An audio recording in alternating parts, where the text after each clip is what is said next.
तो एक सवाल से शुरू करते हैं।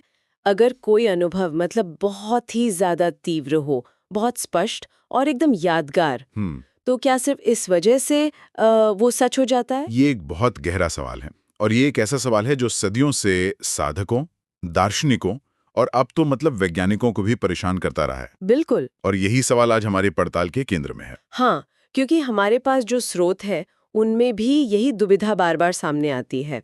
लोगों को गहरे ध्यान में या कह सकते हैं नींद और जागने के बीच की अवस्था में कुछ असाधारण अनुभव होते हैं और वो पूछते हैं, क्या ये एस्ट्रल ट्रैवल था, मतलब सूक्ष्म शरीर की यात्रा, या फिर ये सिर्फ मेरे मन का एक प्रोजेक्शन था। और देखिए, सनातन परंपरा की जो खूबसूरती है ना, वो यही है हाँ, कि वो आपको कोई सीधा मतलब एक बना बनाया जवाब नहीं देती कि हाँ या ना। उसका जोर है विवेक पे। विवेक यानी कि पहले गहरी समझ, परख, उसके बाद कोई नतीजा। बिल्कुल। किसी भी नतीजे पर कूदने से पहले उस अनुभव की जड़ तक जाना जरूरी है। तो चलिए आज इसी विवेक की यात्रा पर निकलते हैं। लेकिन शुरू करने से पहले एक बात साफ कर देना बहुत जरूरी है, मुझे लगता है। हाँ, ये बेहद जरूरी है। आज हम जो भी बात करेंगे उसका मकसद किसी के व्यक्तिगत अनुभव को मतलब खारिज करना नहीं है, या उसे छोटा बताना, या उसे सच साबित करना भी नहीं है। हमारा एकमात्र लक्ष्य है उन स्रोतों के आधार पर मन की जो ये अद्भुत और जटिल कार्य प्रणाली है उसको समझना। सही बात है। हम कोई फैसला नहीं सुना रहे। नहीं, हम बस मन के काम करने के तरीके को समझने की कोशिश कर रहे हैं। ठीक है, तो चलिए इसे खोलकर देखते हैं। सबसे पहले मन के उस जादू की बात करते हैं जो किसी भी कल्पना को बिल्कुल असली जैसा महसूस करा सकता है। हमारे स्रोत बताते हैं कि मन के पास 3 बहुत शक्तिशाली औजार हैं। हाँ, 3 शक्तियां हैं। कल्पना यानी इमेजिनेशन होता है। जैसे मैं सिर्फ कुछ सोच रही हूँ, हाँ, तो वो बस एक विचार है। बिल्कुल। लेकिन जब ये तीनों एक साथ मिल जाती हैं, एक साथ सक्रिय हो जाती हैं, तब कुछ असाधारण होता है। वो कैसे? सोचिए, आपने किसी चीज की कल्पना की और अचानक उस कल्पना ने आपकी कोई बहुत पुरानी गहरी स्मृति को जगा दिया। अच्छा। शायद बचपन की कोई याद। हाँ। और जैसी वो स्मृति जागी, उससे जुड़ी एक तीव्र भावना, चाहे वो खुशी की हो, डर की या गहरे सुकून की, वो भी सतह पर आ गई। अच्छा, तो ये तीनों एक कॉकटेल की तरह काम करती हैं? कल्पना, स्मृति और भावना का एक शक्तिशाली मिश्रण। एकदम सही शब्द है, कॉकटेल। जब ये शक्तिशाली कॉकटेल तैयार होता है तो मन एक ऐसा अनुभव रचता है जो किसी हाई डेफिनेशन 3D फिल्म जैसा लगने लगता है। वाह! उस पल में मन उस अनुभव में इतना ज्यादा डूब जाता है कि उसे शरीर का, आसपास की दुनिया का कोई होश ही नहीं रहता, कहीं कुछ और हो गया हूं। ये बात तो समझ में आती है। हम सब ने इसका अनुभव छोटे स्तर पर तो किया ही है। कभी कोई पुराना गाना सुनकर हम अचानक से अपने स्कूल के दिनों में पहुंच जाते हैं। बिल्कुल। और कुछ पलों के लिए वही खुशी या उदासी महसूस होने लगती है। तो आप कह रहे हैं कि ये वही प्रक्रिया है, बस हजारों गुना ज्यादा तीव्र रूप में। आपने बिल्कुल सही पकड़ा, ये वही प्रक्रिया है। और दिलचस्प बात यह है कि विज्ञान भी इस अवस्था को जानता है। इस पे काफी शोध भी हुआ है। हाँ, हमारे स्रोतों में कुछ वैज्ञानिक शब्दावली का भी जिक्र है। वो क्या है? विज्ञान की भाषा में इसे हाइप्नोगॉगिक स्टेट्स कहते हैं। ये जागने और सोने के बीच की वो एक बहुत ही रहस्यमय अवस्था है, जब हमारा चेतन मन शांत हो रहा होता है। हाँ, और अवचेतन मन बहुत सक्रिय हो जाता है। इसे ल्यूसिड इमेजरी या डिसोसिएटिव एब्जॉर्प्शन भी कहते हैं। एब्जॉर्प्शन मतलब पूरी तरह से डूब जाना। हाँ, व्यक्ति अपने आंतरिक अनुभव में इतना खो जाता है कि बाहरी दुनिया से उसका संपर्क लगभग टूट सा जाता है। और सनातन परंपरा इसे क्या कहती है? उसके पास भी इसके लिए कोई शब्द है? सनातन परंपरा इसे बहुत ही सरल और गहरे शब्दों में मन की आंतरिक रचना कहती है। मन की आंतरिक रचना। कोई बाहरी यात्रा नहीं, बल्कि मन के भीतर ही रचा गया एक अत्यंत शक्तिशाली और सजीव संसार। इसमें मन खुद ही निर्माता है, खुद ही निर्देशक है और खुद ही दर्शक भी है। बिल्कुल, सब कुछ उसी के भीतर हो रहा है। ये मन की आंतरिक रचना वाली बात एक बहुत दिलचस्प सवाल खड़ा करती है। अगर एस्ट्रल ट्रैवल वाकई में एक बाहरी और वास्तविक यात्रा होती, तो फिर सबके अनुभव लगभग एक जैसे क्यों नहीं होते? अगर मैं और आप दिल्ली से मुंबई गाड़ी से जाएं, तो रास्ते में आने वाले शहर, पहाड़, ये सब तो मोटे तौर पे एक जैसे ही होंगे ना? क्या बात है! यही विवेक का सबसे महत्वपूर्ण बिंदु है, जो हमारे स्रोत भी उजागर करते हैं कि भूगोल तो नहीं बदलता। नहीं। अगर ये एक बाहरी मतलब ऑब्जेक्टिव यात्रा होती, तो उसकी एक निश्चित दिशा होती, एक रूप होता, एक गति होती, जो सभी के लिए समान होती। लेकिन असल में ऐसा बिल्कुल नहीं होता। हाँ, हमारे पास जो विवरण है वो बताते हैं कि अनुभव बहुत ही ज्यादा व्यक्तिगत और अलग-अलग होते हैं।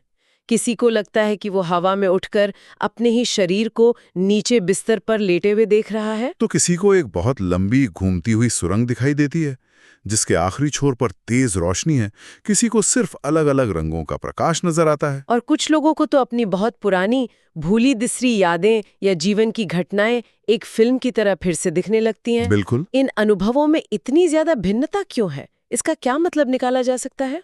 ये भिन्नता ही इस बात का सबसे बड़ा संकेत है कि अनुभव का जो स्रोत है वो बाहरी नहीं बल्कि आंतरिक है। अच्छा। मन अपने भीतर जमा संस्कारों, अपने गहरे डरों, अपनी दबी हुई जिज्ञासा और अधूरी स्मृतियों के खजाने से सामग्री उठाता है और उससे एक यात्रा का निर्माण कर लेता है।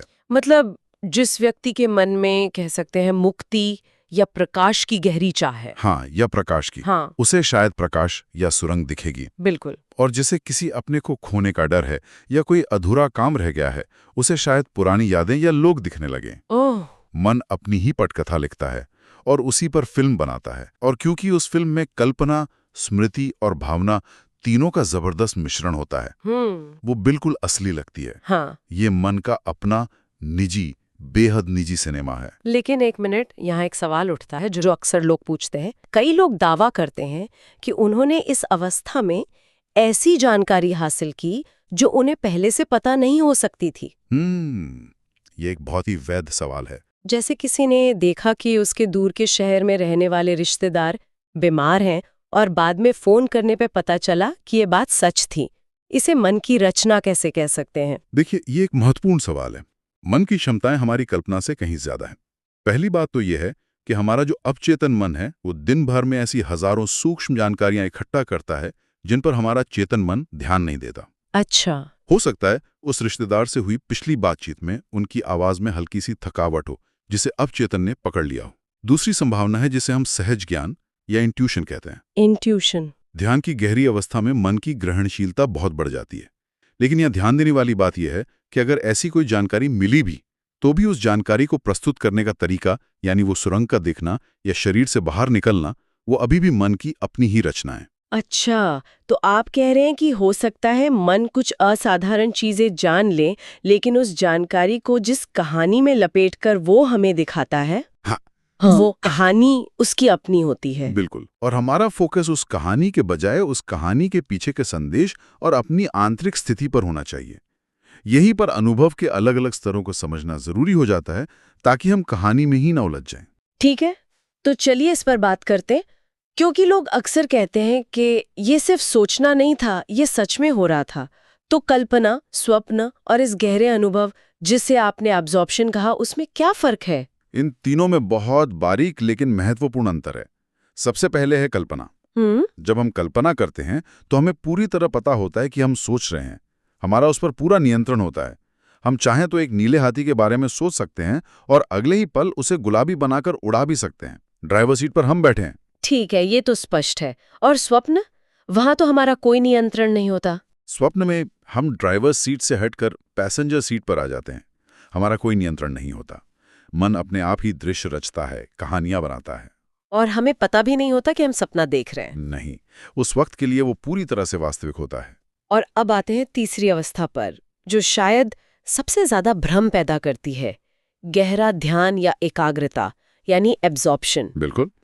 ये वो अवस्था है जब मन किसी एक चीज पर, चाहे वो कोई मंत्र हो, कोई विचार हो या श्वास हो, इतना ज्यादा केंद्रित हो जाता है कि व्यक्ति को अपने शरीर का, अपने आसपास की दुनिया का कोई होश नहीं रहता। अच्छा। समय और स्थान की सीमाओं से परे। हाँ। इसे आप ऐसे समझ सकते हैं जैसे कोई खिलाड़ी जब जोन में होता है तो उसे आसपास का शोर या दर्शक कुछ सुनाई दिखाई नहीं देता। तो इस अवस्था में जो अनुभव होता है वो इतना वास्तविक क्यों लगता है, सपने से भी ज्यादा? क्योंकि इस अवस्था में मन की सारी ऊर्जा एक ही बिंदु पर केंद्रित होती है। सपने में मन बिखरा होता है, एक दृश्य से दूसरे पर कूदता रहता है, लेकिन एब्जॉर्प्शन में मन एक लेजर बीम की तरह होता है। और इस एकाग्र ऊर्जा से जो भी अनुभव पैदा होता है वो कल्पना और सपने दोनों से कई गुना ज्यादा तीव्र, स्पष्ट और सजीव लगता है। और हमारे स्रोत कहते हैं कि यहीं पर लोग अक्सर भ्रम का शिकार हो जाते हैं। बिल्कुल। वो इस तीव्र अनुभव को ही परम सत्य मान बैठते हैं। क्योंकि अनुभव इतना शक्तिशाली है, उन्हें लगता है कि यही मंजिल है। बिल्कुल। लेकिन आपने शुरू में कहा था कि सनातन परंपरा यहाँ एक बहुत साफ रेखा खींचती है। हाँ, वो कहती है कि अनुभव महत्वपूर्ण हो सकता है, वो आपके रास्ते का एक मील का पत्थर हो सकता है, लेकिन वो मंजिल नहीं है। अनुभव सत्य का एक प्रतिबिंब हो सकता है, लेकिन वो स्वयं सत्य नहीं है।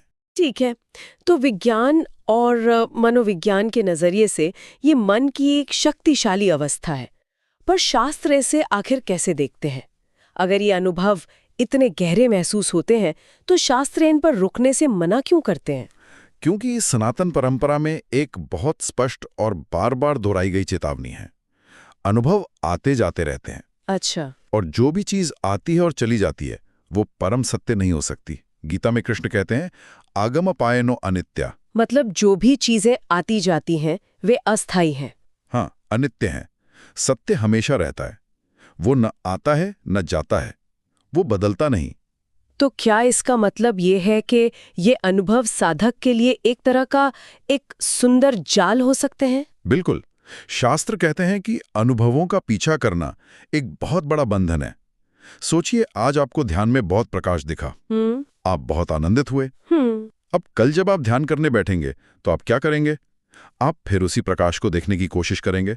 अगर नहीं दिखा तो आप निराश होंगे। और अगर कुछ और दिखा तो उसमें उलझ जाएंगे। बिल्कुल, ये एक अंतहीन दौड़ बन जाती है। आप सत्य को खोजने के बजाय अनुभवों के संग्रहकर्ता बन जाते हैं। हमारे स्रोतों में पतंजलि योग सूत्र का भी जिक्र है, वो इस बारे में क्या कहते हैं? पतंजलि योग सूत्र में तो इन असाधारण अनुभवों या सिद्धियों को परम लक्ष्य के मार्ग में एक बहुत बड़ी बाधा माना गया है। बाधा? हाँ, एक प्रलोभन। पतंजलि कहते हैं कि ध्यान की गहराई से ये शक्तियां या अनुभव, जिन्हें विभूतियां कहते हैं, वो उत्पन्न हो सकते हैं, लेकिन अगर साधक इनमें उलझ गया, अगर उसे लगा कि वाह, मैं कितना शक्तिशाली हूँ, हाँ, मुझे दिव्य अनुभव हो रहे हैं, तो वो अपनी असली मंजिल यानी कैवल्य या आत्मज्ञान से भटक जाता है। ये तो बहुत ही विरोधाभासी लगता है। यानी जो चीजें आध्यात्मिक प्रगति का प्रमाण लगती हैं, वही सबसे बड़ी बाधा बन सकती हैं।